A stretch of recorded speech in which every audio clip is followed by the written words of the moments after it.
This coming up.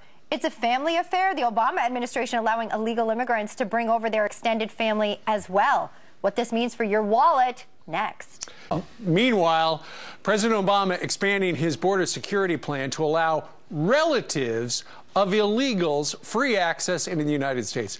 Up to 4,000 immigrants could cross the border this year alone, and not only will many be eligible for citizenship, they could collect benefits too.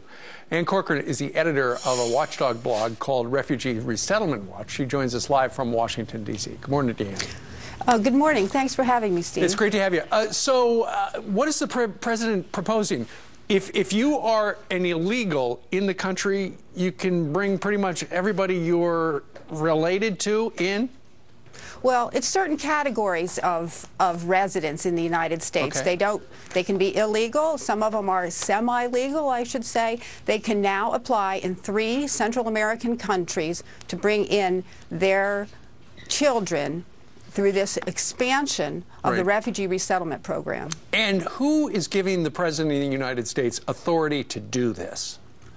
Actually, no one is. This is Obama's continued lawlessness on the whole subject of immigration. This is the purview of Congress. The President is expanding refugee law, and in fact, this should be done through Congress. Absolutely. We've talked at great length on this program and this channel about that. You got to do it the right way, but he's got a pen and he's got a phone. Let me ask you this, and if these folks come over here, what would they be entitled to from the government?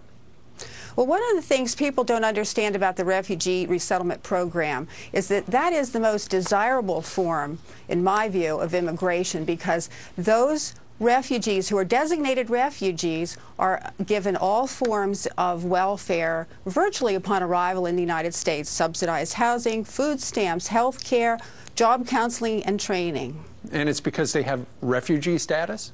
That's exactly right. And Obama wants to give the children of certain immigrants in the United States refugee status from only those 3 countries.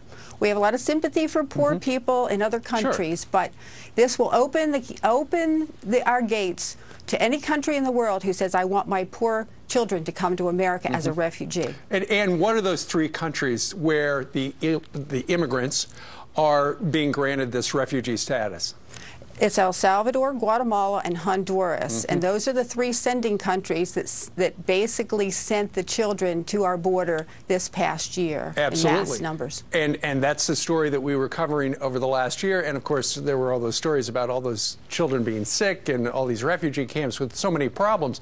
So now, fast forward to today, those children are in this country, scattered all over the place, and so now the President wants those children to be able to have their parents, their siblings, if they're adult children, have their relatives come into the country, and they would be granted the same status that they are. Yes, the applications, though, would come from the parent who is already in the country to bring his or her child from those 3 countries to the United States as a refugee. Once the child is designated a refugee, that child will basically anchor the whole family here legally. Okay. And what's your biggest problem with this? Well, my biggest problem is the lawlessness coming from the White House on this particular issue. I followed the refugee program for the last 7 years. This is a major jump in the expansion of the program. I also think that immigration is our existential threat in this country, both the numbers and who we're bringing in. It clearly is something that both parties have got to work on to find a solution, because right now it just is not working. Ann Corcoran, the editor of Refugee Resettlement Watch, which is a blog.